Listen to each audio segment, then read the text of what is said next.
काला साया। यूं तो बनारस घाट अपनी खूबसूरती के लिए बहुत प्रचलित है, पर घाट के किनारे कई राज लिए बैठे हैं। ये कहानी शुरू होती है बनारस के घाट के पास बने ममता निवास से, जहां प्रिया लाल जोड़े में ममता के घर उसकी बहू बनकर आती है। आओ आओ बहू, घर को अपने पैरों से पवित्र करो। ममता घर की दहलीज पार कर ही रही होती है कि अचानक एक बहुत गंदी सी बास पूरे घर में फैल जाती है।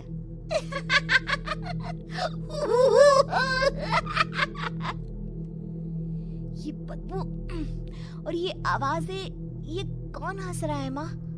अब ये पड़ोसी ना हमारे थोड़े अलग से है। कहाँ हम शाकाहारी और ये मांस मच्छी खाने वाले। छोड़, तू ध्यान मत दे और गृह प्रवेश कर।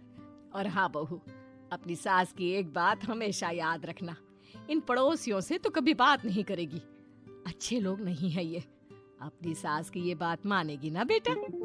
हाँ माँ, जो आपकी मर्जी, मैं उनसे बात नहीं करूंगी। अगले दिन प्रिया अपनी पहली रसोई बनाने रसोई घर में जाती है।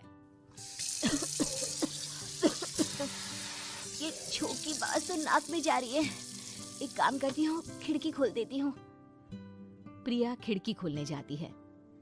इतने जाले, लगता है इस खिड़की को कभी खोला ही नहीं गया। पर ऐसा क्यों? ओह, नॉन वेज की स्मेल आती होगी ना। 2 मिनट के लिए खोल लेती हूँ, फिर बंद कर दूंगी। प्रिया खिड़की खोलती है। खिड़की खोलते ही उसकी नजर सामने वाले घर की खिड़की पर पड़ती है, जहाँ एक लड़की खड़ी होती है। हाथों में मेहंदी, लाल रंग की साड़ी, बिल्कुल सजी धजी, मानो प्रिया की तरह ही वो भी नई नवेली बहू हो। वो प्रिया को देखकर मुस्कुराती है। हे भगवान, माँ ने तो इनसे बात करने को मना किया था। प्रिया फौरन ही खिड़की बंद कर देती है और तवे पर चढ़े रोटी की ओर देखने लगती है, पर वहाँ रोटी न होकर मछली पड़ी होती है। ये क्या? पहली ही रसोई में इतनी बड़ी गलती। हे भगवान, अब मैं क्या करूं? प्रिया बहुत डर जाती है और फौरन रसोई की सफाई करने और फिर सभी के लिए खाना बनाने लग जाती है। जब वो सबको खाना परोसती है, सब तो ठीक है, मैं बेकार में चिंता कर रही थी। हे भगवान, ऐसे ही बस अपनी कृपा बनाए रखना। रात के वक्त जब सब सो रहे होते हैं, तब प्रिया को पायल की आवाज सुनाई देती है, जिससे उसकी आंख खुल जाती है। ये पायल की आवाज कहाँ से आ रही है?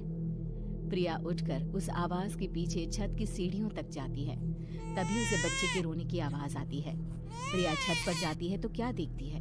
वही लाल साड़ी वाली लड़की अपनी गोद में एक नवजात बच्चे को घुमा घुमा कर सुला रही है। तभी प्रिया की नजर उसके पेट पर पड़ती है। ओह गॉड, ये तो प्रेग्नेंट भी है। सुनिए, बच्चा सो नहीं रहा है क्या?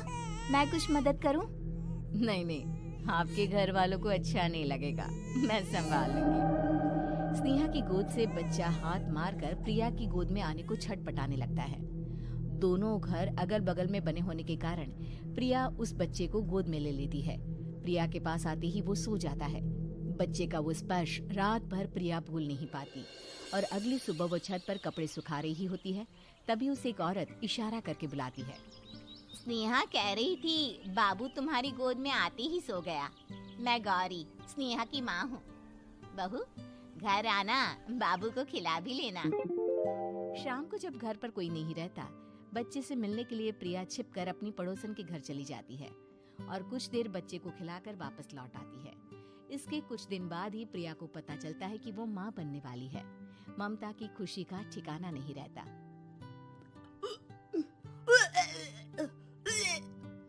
माँ जी, पता नहीं क्यों उल्टी आ रही है।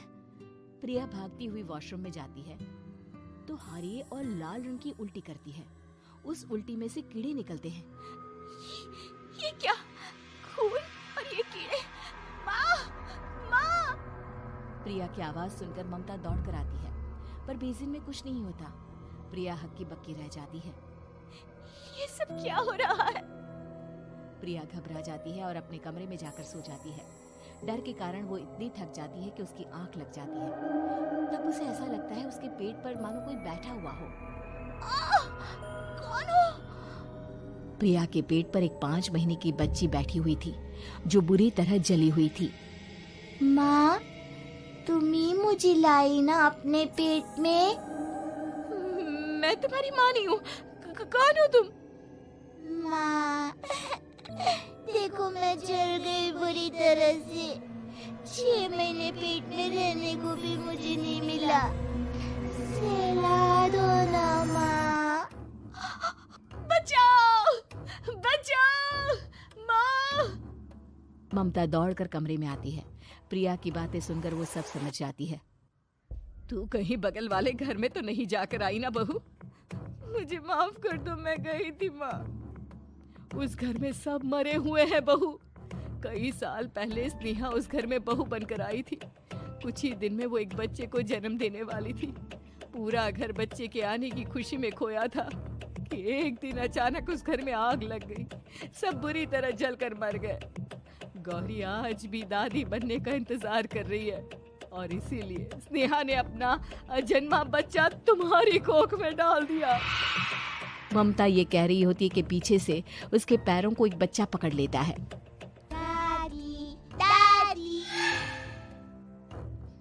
माँ, स्नेहा की गोद में यही बच्चा था। ये बच्चा कौन है फिर? तेरी मौत है। तेरी भी दादी। जिस चीज का ममता को डर था वही हो गया। ममता निवास के ऊपर मौत ने चादर बिछा दी थी।